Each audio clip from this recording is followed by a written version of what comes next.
ஒட்டிக்கிட்டு செய்யுன்னு சொன்னால் நாம் என்ன பண்ணுறோன்னா ஒரு எக்ஸ்கியூஸ் கொடுத்த உடனே, அதனால தான் ஒரு சினிமாபுரத்தில் என்ன சொன்னாங்க, மன்னிப்பு என்பது எனக்கு தமிழில் பிடிக்காத வார்த்தை.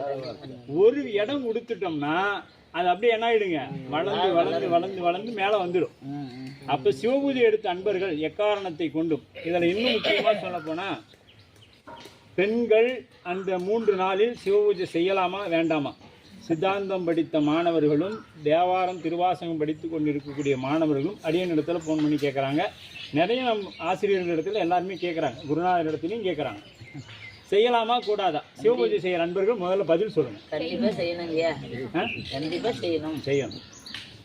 ஏன் செய்யக்கூடாதுன்னு சொன்னால் அதை நான் கட்டாயமாக மறுப்பேன். அப்போ சிவம் உங்களுக்குள்ளே இல்லையா?